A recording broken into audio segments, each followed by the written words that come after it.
Welcome to Sober Dad Crew, the podcast where we talk about all things sobriety, recovery, parenting, music, tattoos, work, and more. For more information, please visit soberdadcrew.com. My guest this episode is Jay Rodriguez, a woodwind player who has performed with artists such as Prince, Elvis Costello, Wu-Tang Clan, and The Roots, just to name a few. He's also a sober dad. Jay, welcome to Sober Dad Crew. Thank you so much. It's a pleasure to be here. Absolutely. I couldn't do the whole list because that would just take the whole time. I'm down with like what's happening today. I'm down with 24 hours. Yeah, 100%. But also, I was like excited to see you were on Guru's Jazzmatazz, which is like kind of one of the first real meldings of jazz and hip hop, sort of in like an official way. Of course, it always was there and samples and everything. But but I remember going on the road with him and DJ Premier because I had co-founded a band called Groove Collective back in the 90s with a bunch of other artists. And it was like a very organic kind of thing that was happening in the music scene in New York City, but it was happening all over the world at the same time. So it was very interesting. And so Guru and all of the hip hop artists were very interested in, where they were sampling things that, rare grooves, right? They were sampling things that they heard from their grandparents or parents, right? Because of the generations. And so technology caught up with that. And it was great to be able to work with Guru. God rest his soul. He was one of the great ones. Yeah. And I'm sure we will dig more into that. And we could probably talk music all day because I'm actually I call myself a former saxophone player. I was more of a hard worker than a natural talent, but did a lot of playing up through college, but it's been a long time. But no, we never stop. Saxophone doesn't stop. Yeah. Yeah. But to dig into some other stuff, how many kids do you have? I only have one. He's my teen. He's the love of my life. I'm learning quickly how to let go. I'm using my program to actually really, I was talking to my sponsor, really learning to practice those principles in all my affairs. He's 17. And so I'm learning that he's a great kid. I mean, compared to the way I was at his age, I cannot complain. I have to be realistic. He loves studying. He's complete opposite of as I remember myself at that time. So he's whatever it is between the education and the people he surrounds himself with to because Wes, to what we instill in him as a society and as parents, because sometimes we get things wrong. But I know that for me, my sobriety has been able to, it's the one thing that's helping me to understand how to be a better parent, because I'm able to practice those things in myself. And I know what I really cannot, the basic question recently happened where he's like taking he took a city bike from the Lower East Side where he goes to school to Brooklyn, to Gowanus, Brooklyn, where I live. And one of the first things that my parents were like, no, you're not getting on any bike and we're going to get hurt. And, the fear of, all that stuff. Anyway, and I said, look, Niall, if you want, definitely you could do all the city bike all you want. Please wear a helmet. He's like, what? No. And so that's not cool. Well, exactly. So, I could only do what I can do. I said, man, just consider it. My sponsor says, say the word consider. Just consider wearing that, man. And I know you're cool. But, all I could do is tell him that.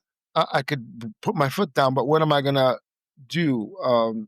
He's not a crazy kid. He's definitely, so I have to let him be a teenager, and I have to let go and let a God of my understanding, or the universe, or whatever. If you're an atheist, let the powers that be do what it does. And I hope that he takes care of himself, and he's a good kid. So, but those kind of fears and things are things that I drank over as a sober dad, trying to control these situations.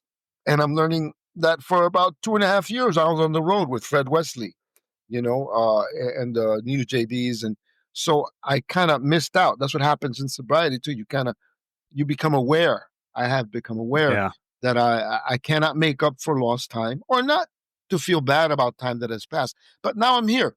The reason I ended up doing this radio podcast thing was I went up on LinkedIn and found this. I said, I need to be around.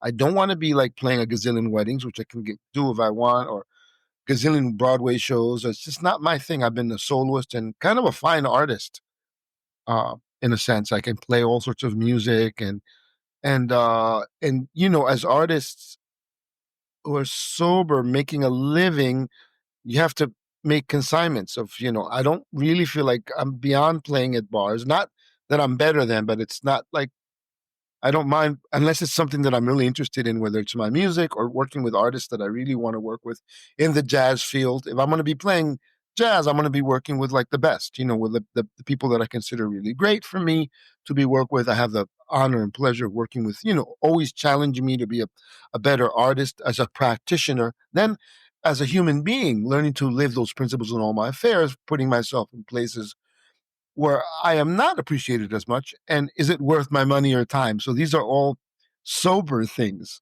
right? That I have to practice in myself. That I hope I can impart to my son, but I can't.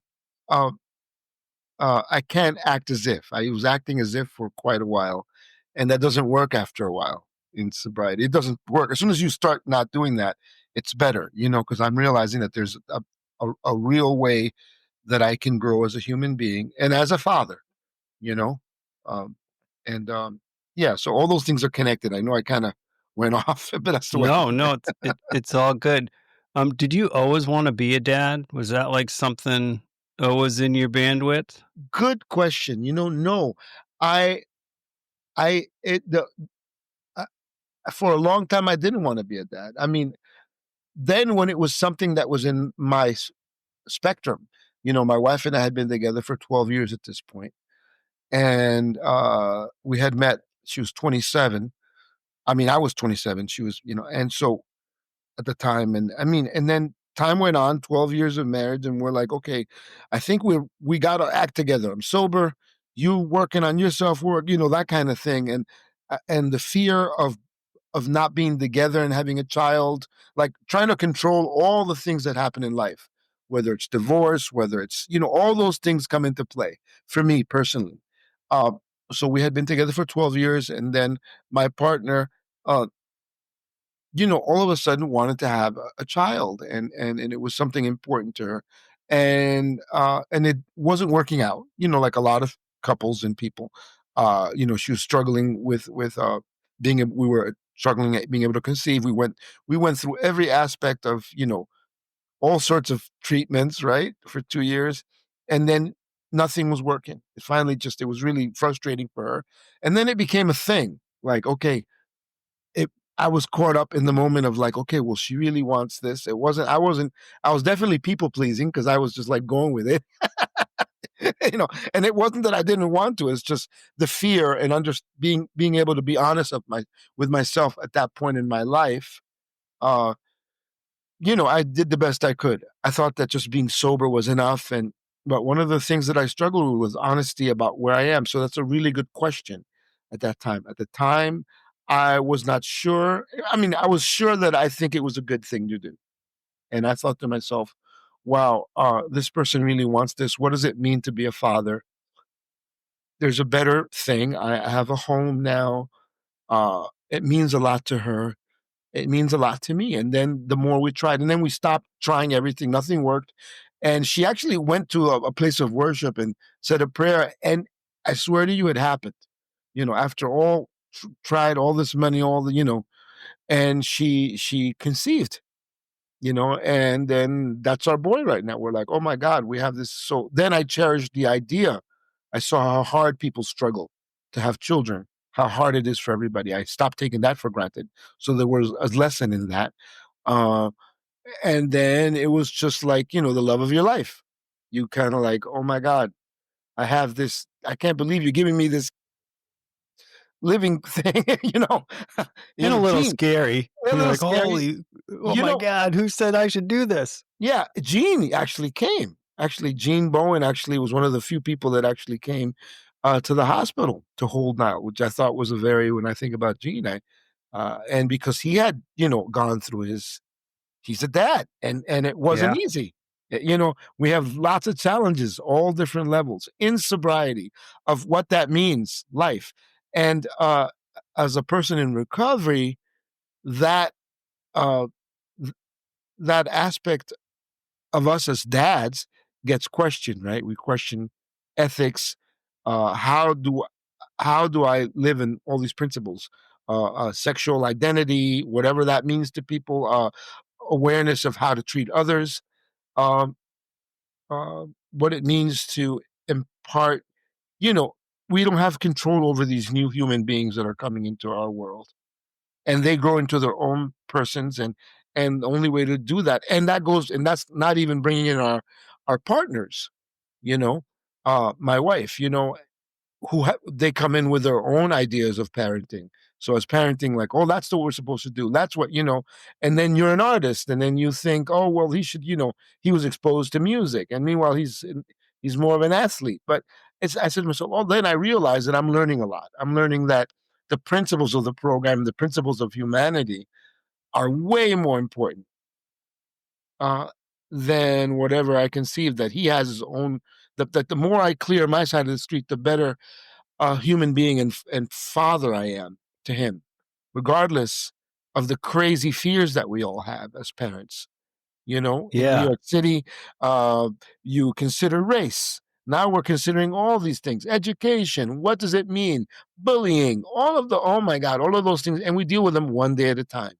And I'm grateful to be able to kind of come at least full circle for today, to be able to not be touring right now, because I love touring, but I being able to focus on my career as an artist, as a human being, and my message, um, and letting my son be himself. He's 17. I remember when the pandemic hit.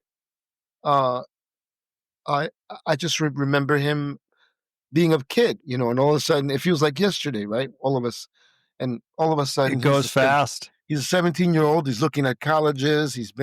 I'm surrounded by very supportive community of parents and school. Um, and I feel really blessed in the midst of this. We I have to accept my wife's parenting style. She grew up with her experiences, my own experiences, uh, a bit of Al-Anon. Because I'm realizing that if I don't work on my side of the street, I'd lost two sponsors already, and didn't get a sponsor again till like this year. I mean, and I was struggling. I was becoming that dry person, um, and it was not good.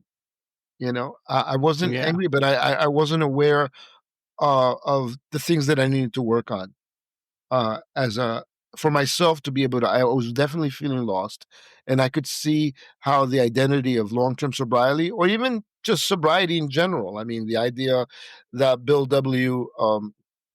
Sees God, right. My sponsor always mentions sees God in the room one day, and like a couple of like very soon after, he's thinking about having a drink, in a bar, right?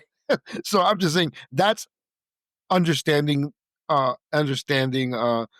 that awareness that I had to reset. It's like a reset button. When we take it for granted, your sobriety, we forget, like the third step talks about that. You know, we feel all of this, we feel this beautiful thing, but it says it doesn't stop there. We have to work on our spiritual condition. And they're not kidding, because I had to remember the other day I had a talk, and I was, talking with my sponsor, and we talked about you know, yeah, about the first step, really, about the idea of manageability, the idea of going back to the beginning of Bill W. understanding what it means to be an alcoholic, and that not everybody that's in the rooms necessarily is not my business, but not everybody uh, is necessarily an alcoholic in the way that I perceive in the rooms. Like there's a whole bunch of things that happen before I pick up a drink or a drug. And that's something that I'm going to have to contend with on a daily basis. Not that I have to have cravings every day or that, but that there are the thinking that disease is a threefold disease. It's very clear from the doctor's opinion. to the way that we think and how we set up with reservations and things to look out for, to the actual thing that happens, which is an allergic reaction, which creates this thing of not being able to stop, right? And then there are all these other behaviors and things that occur that, like an alcoholic that knows, like some of my friends can have a drink and be like, oh my God, I got to get home.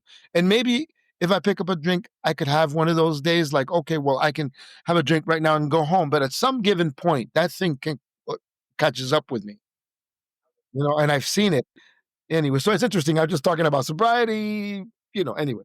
So, Let's take it back. So, obviously some careers and fields have a little more intersect with like drink, and musician, chef, things like that are one of those. So, like, where did things kind of start for you oh, with using? oh man, I started at a very young age playing professionally. In eighth grade, to freshman year, I was already playing with like Latin bands in New York City and doing studio work. I was already playing at a really high level. Uh, and so when I got to performing arts, which is on 46th Street, I was already playing. So I was around a lot of adults. There was a lot of uh, emotional development that needed to happen. So there was a lot of catch up for me. I don't think I don't think I was an alcoholic right off the bat, or at least I wasn't aware, because of the way that my body physically was at that time. I don't think that I had reached that. I had already started experimenting. It wasn't something, and I would stop. I remember falling in love, and freshman year in high school, and the idea of smoking weed or drinking was not like a solution. I remember that very clearly, that I wanted to feel my feelings.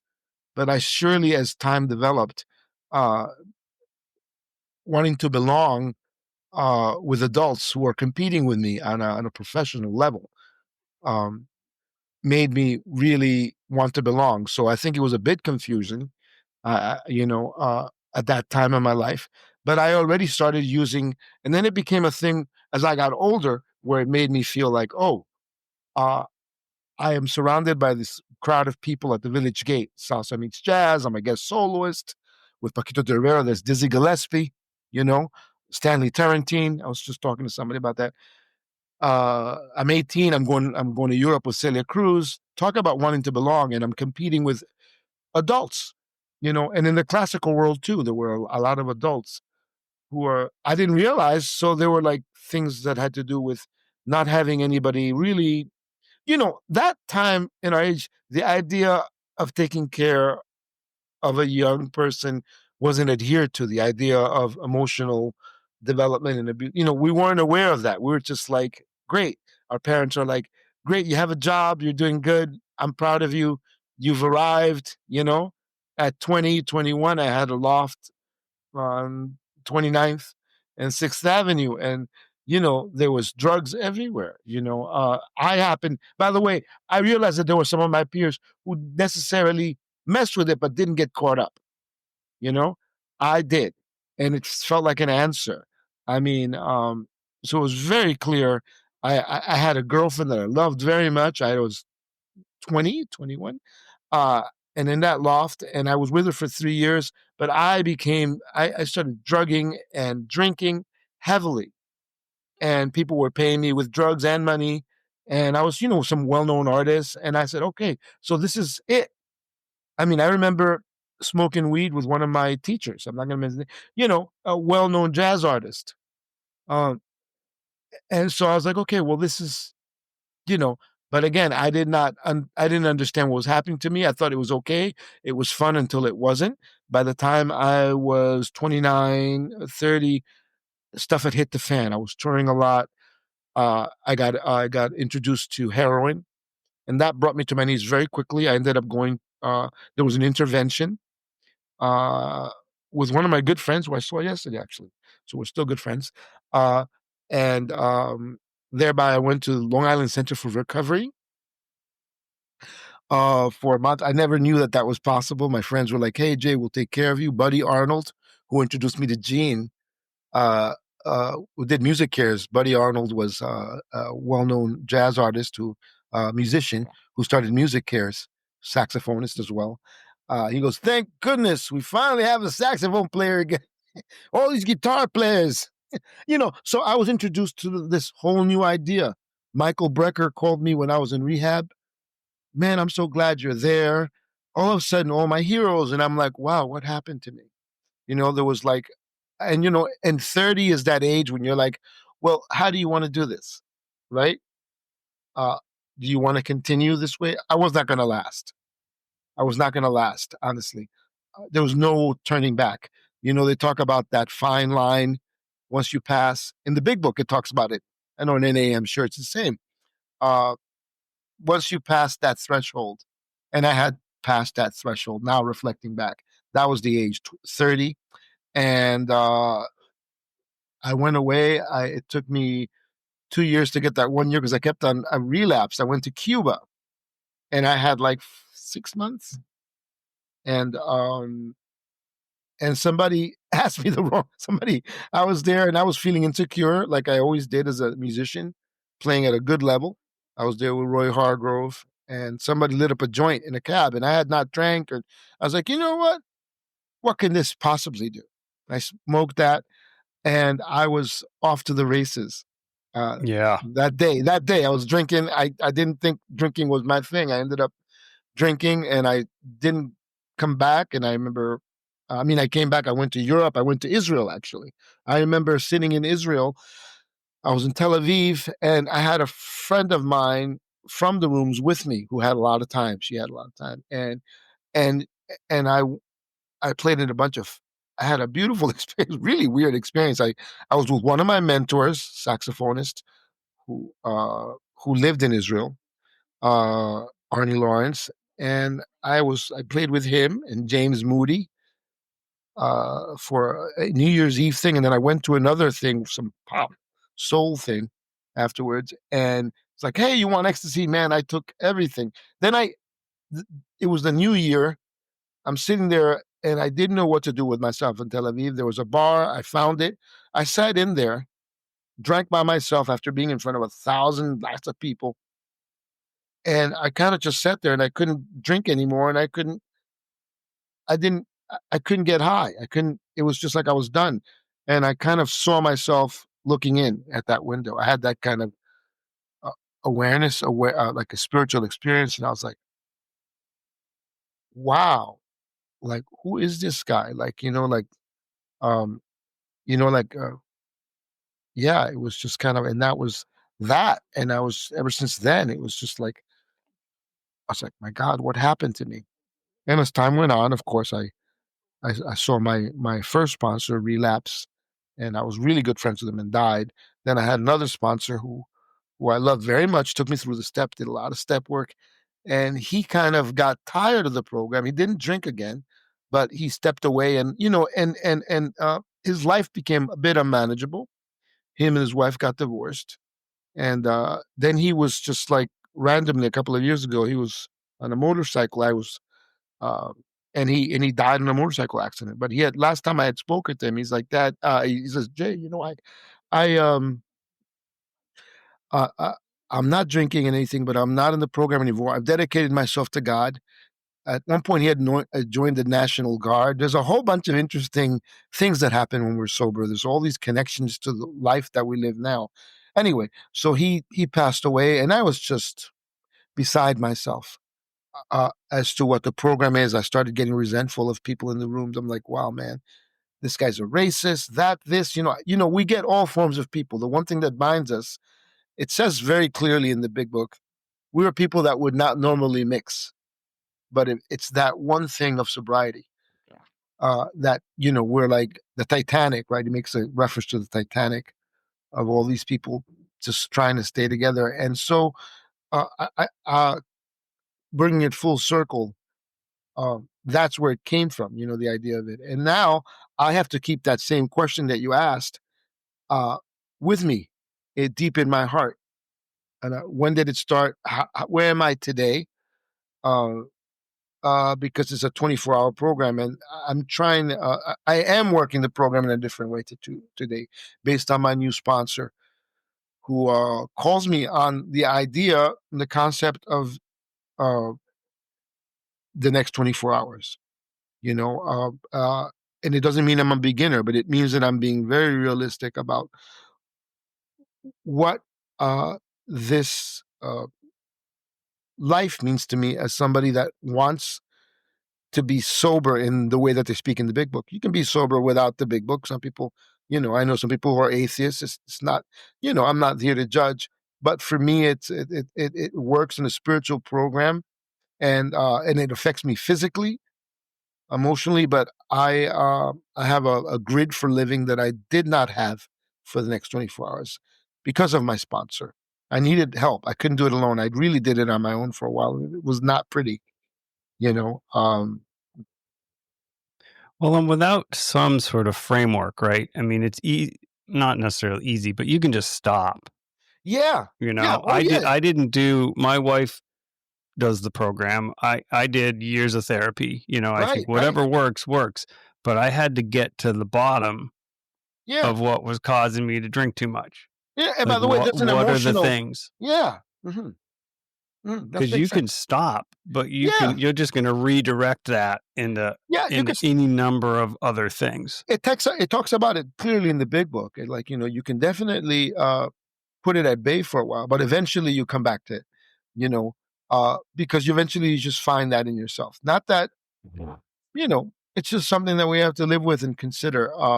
I, yeah, you can definitely, it talks about it in the big book. Definitely. I mean, I'm in therapy forever. I have the same therapist for a long time. And it's funny because recently I've been seeing him for like 20 something, like as long as I've been sober. But he's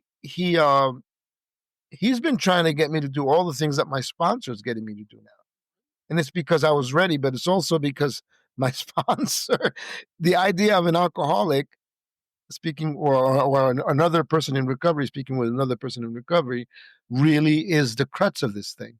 Uh, it talks about Bill W. saying, he's Dr. Silkworth, and he's saying this guy has a way of fixing drunks, and it talks about how he did it. He was basically telling other drunks why he drank, and it kept him sober. And so that aspect, not only that, but then it talked about the reasons why we drank. It's a very interesting question. Not just because when I drink, I I can't stop. But before that, like what happens? What is it that I'm avoiding inside of me that I have to deal with as an alcoholic? Because my thinking and the way that I'm wired in my mind is different than others who are not alcoholic.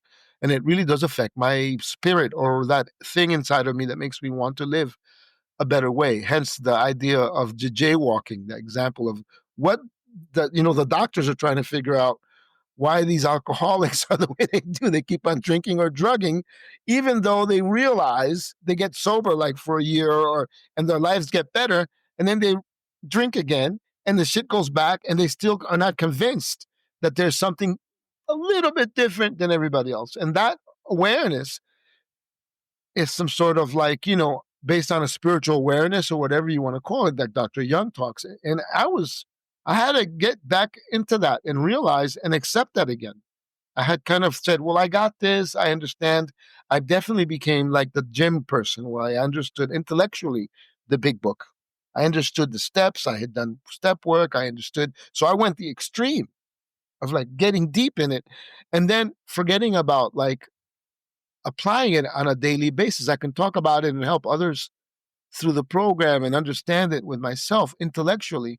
But then when stuff hit the fan in my day, on a daily life, like the next 24 hours, I would be like, oh, I am better than this. My self pity would kick off, or myself, or my false pride. Well, I know better because I have this time, or I know, no, no.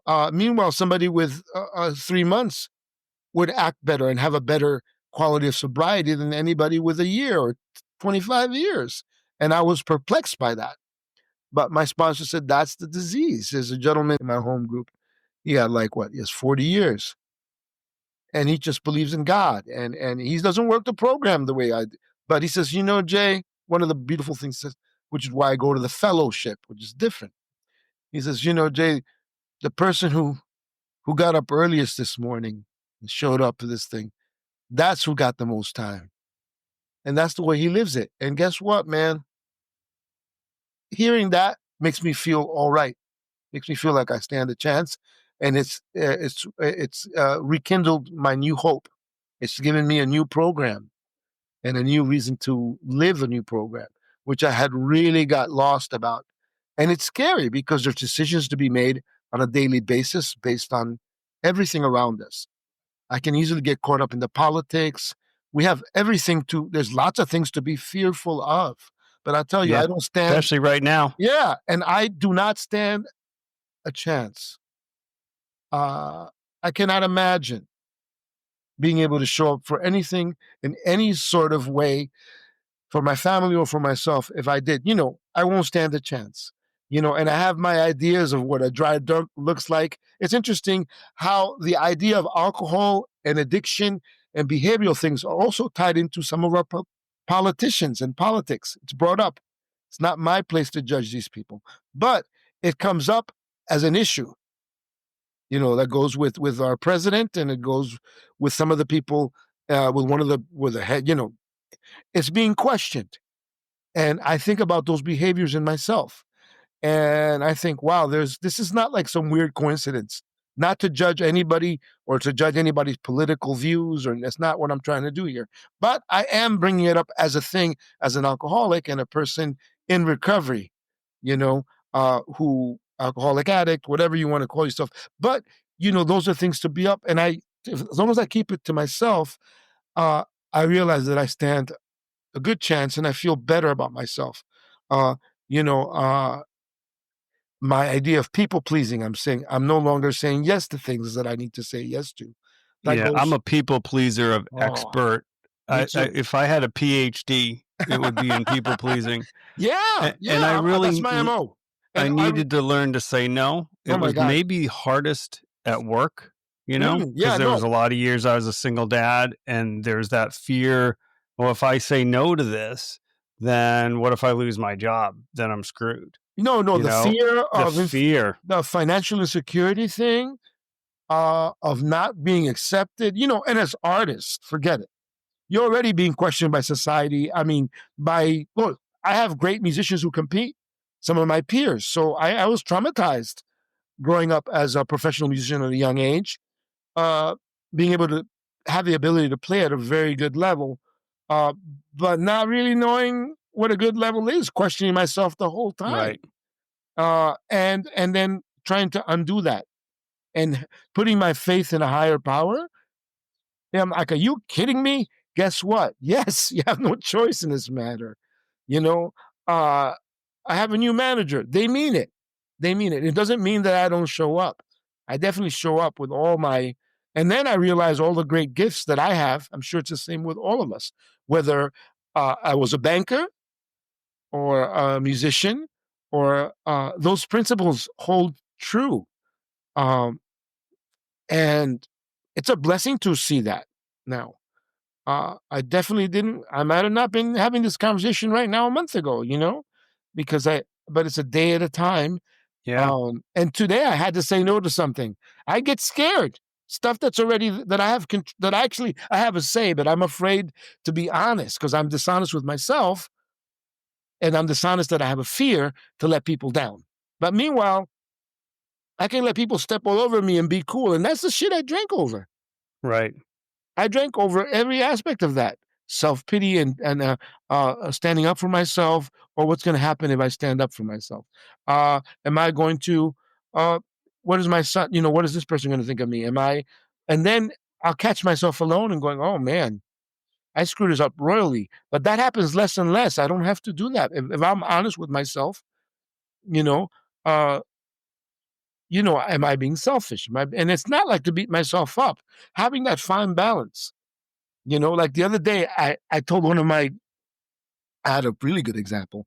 Uh, I recently talked to another musician, great artist, and we were curating a series for the food co-op here in Park Slope. You know, we decided to do something different besides doing There's a whole thing with your community thing, right? Anyway, but the way that he deals with business is very meticulous and what I would call uptight. And I'm very easygoing, you know. I'm not as organized as he is. But if I learned something, he kind of talked down to me about something, and I was like, hey man, that doesn't feel good. But it's about how I let things build up in me, you know. uh, I had to make an amends, but and the other person didn't have to. I mean, I felt like he could have made an amends, but maybe the way he makes an amends is by letting it go. So I'm not here to tell people how they make an amends. So that's like eighth, ninth step stuff that I had to really look at in myself. And having a program has helped me to kind of on a daily basis, like again. And I called that guy that I called him a dick, in a text. I was pissed. I was like, man, I'm busy. I mean, maybe you have your life and I'm judging this person, honestly. Like this guy's you got bread and, your life is different than mine. But I'm like, no. And then he's like, man, please don't call me a dick. And I was like, man, well, that's the way you're acting, and maybe there's a better way of saying that. Maybe I could have said, hey, man, you're disrespecting me. I'm just trying to do the best I can. Don't question me. I don't appreciate that. And that's enough. Maybe that would have been enough. I didn't have to, and you can't control what they're going to do. Right. And so like the way that I dealt with it, people be like, oh man, he deserves it. That's for you guys. But I know me, to my innermost self be true, I got to do better than this. And that's a hard one. That's a hard pill to swallow as a sober person, right? Because but that's my program in action. And I saw him yesterday and he was like, it's funny. I said, hey man, how you doing? What's going on? He goes, hey Jay, cool, man. We're all good, man. Apology accepted, cool. He had like a zero. I said, man, let me get you something to drink. I said to him, I'm going to have my cranberry seltzer, and and there were acts happening, and he goes, and I said, what would you have, Alexis? And he said, oh, cool, I have a 0.0 beer. I'm like, oh, cool, there you go. I was like, man, thought to myself, that wouldn't be me.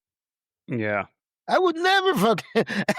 So it was like a lesson, and I have to remember because these are like the gifts of awareness in sobriety, and I thought that was very funny, and what a blessing it is, to be able to make amends and to grow as a human being, and be able to be here, right?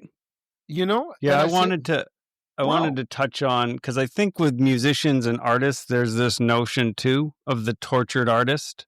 Oh, right. My God, I mean, if you go all the way back to Charlie Parker, right? Like the quintessential tortured jazz musician who changed the trajectory, right? Mm-hmm. With bebop, but there's this notion that somehow musicians and artists are supposed to be dark and have not suffering, always. And I mean, I don't buy that, but I just wonder. Where you land there. All right, check this out. I have a very interesting perspective on all of that. As I actually interesting to do dissertation or something on that. The idea of the Black American artist when it comes to jazz was very difficult. Playing with from the South to the Jim Crow laws, that was definitely extra pressure to the alcoholic and addict if you're a person of color. Not that it's any different. Alcoholism doesn't care what color you are. But I took that into a consideration and factor that from frustration. For some people, that's part of it. So there was a bit of that death wish. There was and I understand from perspective of what the alcohol and drugs did to me when I did do it. I remember feeling that isolation and a place of peace where I can focus on my art.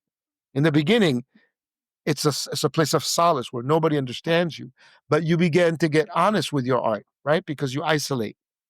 And heroin will do it. Being able to feel comfortable as an artist, because again, the idea of being questioned,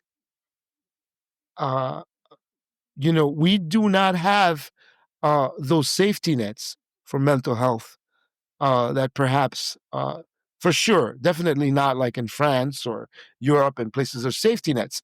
I've taught all over the world, and I had to really think about the ability, what makes an artist, and how, as artists, we express ourselves. And I believe, by the way, I have a theory that everybody's an artist and that we all have creative things in us that we need to express. They might come up in different ways and different, but the fact that we have this thing of, Van Gogh and Picasso and some really heavy shit. I mean, Picasso went through the blue period. He was depressed and all messed up, as an artist, and he was broke. Hence, really, the ink that he found was blue. I know this from all of my well-known artist friends, who I'm grateful to be around amazing painters and other artists.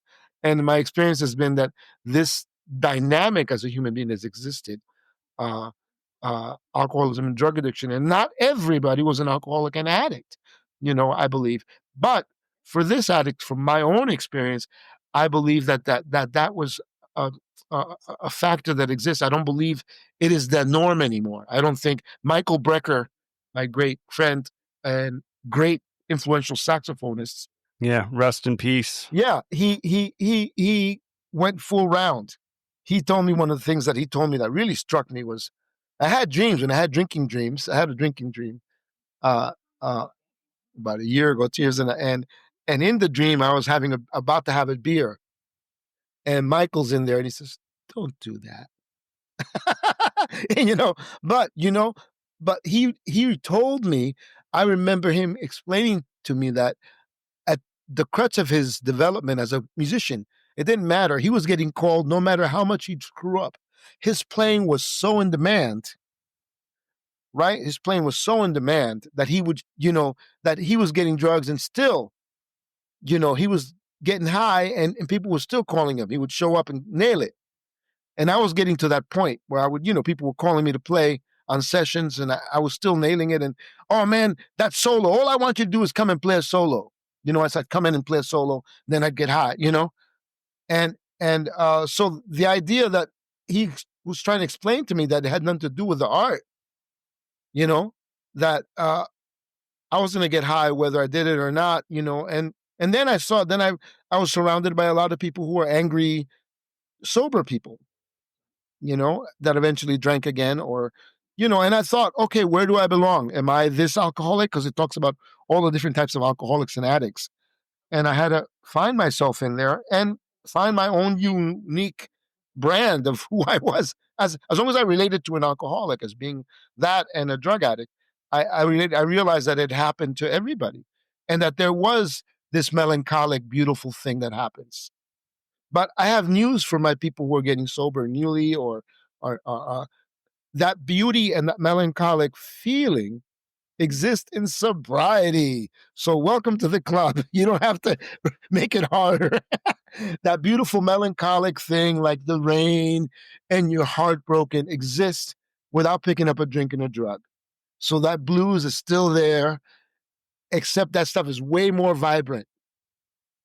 And those cloudy days are way more cloudy. And that's a fucking beautiful thing, Well, and And I realized, that's, I mean, but I know that other stuff, I get it. I understand why that death wish, because you want clarity. And that worked for a minute, but there's an awareness now. I think as human beings, we have evolved. And as alcoholics and addicts, there's more studies and more understanding as to what this means to us. So we have many ways of getting sober if we really want it. But for this alcoholic and addict, the program and that whole business of Alcoholics Anonymous really has given me something that I would not have understood. I'm still getting it. I find it very exciting still. and the place, like along the way, like I'm 15 years sober, and there are times when I felt really grateful for the sobriety. I mean, meeting my wife now, who's also sober, but the times I think I'm most grateful is when the hardest stuff comes at me. My mom is late stage dementia, and just stuff with kids that can be hard. But when the hard things, because it's just going to happen in life. I mean, I've said to my kids, no one promised you a bump free straight road, right? It's just not a thing. Nobody gets through this unscathed. But when the hardest shit flies at me, and I'm able to take it on clear headed and work through it, I think that's where my gratitude to sobriety is at its greatest. Yeah, because I'm like, I don't know how I would have gone through this. Pretty miraculous. Yeah, it really is. It is a miraculous thing, and also to realize that I don't have to relate to everybody in the rooms. You know, that's a fellowship. That's what my sponsor had mentioned, which is a really interesting point. Because I was getting resentful of the rooms, you know, and I asked my sponsor, I said, you know, is there a time? He goes, yeah, there was a time when I felt like I was leaving people behind because I was outgrowing certain aspects of my sobriety and I couldn't relate to everybody in the rooms. And I was really thinking of leaving the rooms. And um, and he just kind of, he's very honest with me and very candid about his struggles. And he goes, the only way I'm able to work with you is if I keep this real because you're helping me. And he's Yeah. really living it. He has like 12 sponsees, 30. He's amazing to me. I'm really grateful. I can't believe, you know, all this time. And I feel like, you know, 27 something years you know, understanding that there's just so much to learn. I'm completely new to the program, you know, how to push a reset button, you know, it was, I needed to, it was, there was, I would definitely be drinking, you know, there's no doubt, because, I was getting resentful of people in the rooms. Not everybody in the rooms is nice, you know, not every, it's okay. It's okay, you know, like that's something Yeah. very important. Like I know that I'd show up and I'm like, oh, I'm supposed to like everybody because I'm a people pleaser, so I'm supposed to. And by the way, I get along with everybody anyway, even people I don't like. I happen to be one of those people. I love people, you know. And then I open up my heart and you know. But that's not me. That's my people pleasing. That's a way of me feeling. Am I being honest? And then I'm like, you know, I'm down to earth person, you know. But if I'm being nice to somebody and I have unrealistic expectations of others, that's on me. Because everybody's got, like you said, nobody's unscathed. Everybody, I don't know what another person went through, you know, on that day, man, woman, child. And so letting go of those results and realizing that I'm being taken care of, like it talks about in the third step, that God or God I'm understanding doesn't want my life but wants to take care of my life. It's a very different thing. I still have to make decisions and I still have to live based on the principles of the program. You know, the basic principles of humanity, because those principles exist in every religion and every school of thought and any sort of good way of trying to do that, you know, for me to be myself, you know, and some people are okay. Like Mr. Brown was not a nice guy. Right? It's like, that's what my sponsor keeps on telling me now. He's not a nice guy. And you're going to have to deal with the world the way it is. But, you know, we stay sober and we live in a place of peace within ourselves. And it sure isn't hard. I remember saying goodbye to my father, to my mother. They're gone now. And I stayed sober through it. I remember going away for 3 months to teach in Denmark and staying sober, taking somebody through the steps, but also being very dry. Now I look back and I'm like, wow, I got through. And there was like one meeting a week, and there weren't internet meetings. They probably were. I didn't even think about it, but it wasn't like a thing that people did. So, but but I remember those hard times in my relationship with my spouse, who who's just being a great human being, with herself and and accepting things for what they are. And it's scary. It's scary to look at the world that way, and you know, s- um, and then thinking that I know better because I'm sober. Just because I'm sober doesn't mean I know better. I know better for me. Um, I have a lot to learn. I have to work on my humility on a daily basis. Uh, Dealing with social issues, right? I mean, there's so much self righteousness there, respecting others' feelings with the political climate, good or bad, Yeah. and it's rough. Well, To we're be so able. separated right now Mm, because we don't listen, right? yeah, no, and I I and mean, and in I community, I mean, yeah, in sobriety, community is key. I think everywhere we're community separated. is Oh key. yeah, And yeah. we're being told to just be apart. And I'm like, I think we're more alike than different. And if we circle back to parenting, right? Like parents love their kids, right? They want the best for their kids. Hmm. It's pretty true regardless of who you voted for. Oh yeah, oh yeah, yeah. Everybody wants to, including our prez. Everybody, regardless, somewhere in there is a human being Well, so I'm just saying it's fucked up, but it's it's what it is, Yeah. and we don't know, but not. I mean, I get it. You're not, just it's like saying to because somebody's a psychotic killer or somebody comes into your room, I love you, but not here. Yeah. Now is not You the have right to be, time. yeah. No, Dr. Kevorkian, not today. Yeah.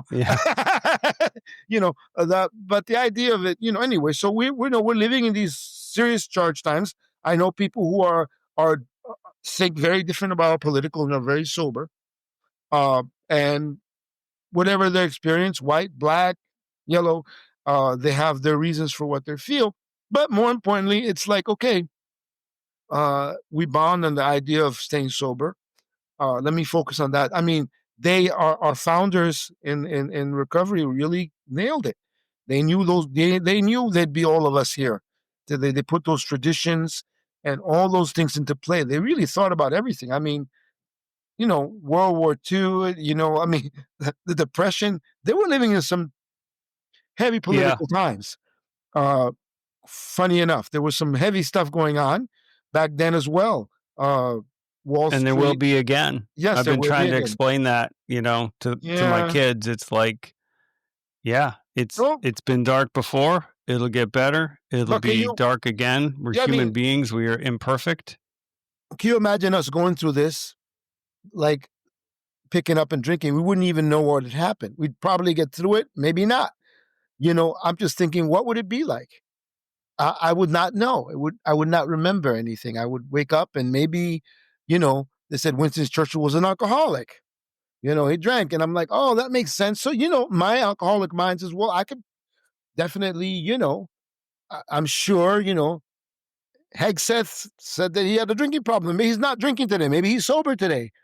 Who am I Right. to judge? And so, but the fear, I know how we think, and the fear of all that is pretty scary. Again, but all I can do is be this person here and know that there's something in this universe, that there's a spirit of universal consciousness. And I do believe that there's energy and there's energy that we put forth, that we create our life, that makes it good.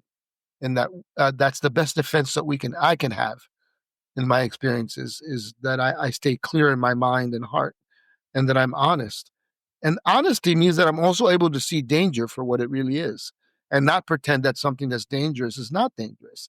That's also my dishonesty with myself, to think that I'm stronger than something, know Yeah. that I'm powerless. And so, so that balance is very important, to know that I'm also vulnerable as a human being. That if I jump off here, like, or if uh, it talks about in the big book, we don't lead with our chin when you make amends.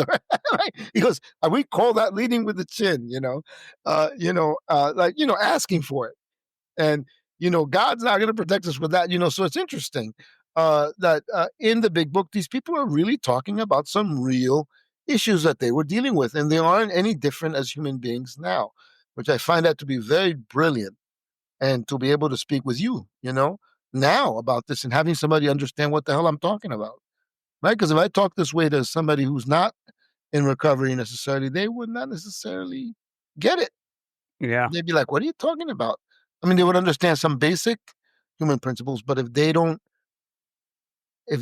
have not experienced the helplessness that happens uh, with an alcoholic and addict, and how that makes everything disappear, how tragic that is in us, um, they will not be able to relate to this, as to why we're not just doing it just to stay sober, but it is our new way of life. We already know that that doesn't work for today, but it doesn't mean that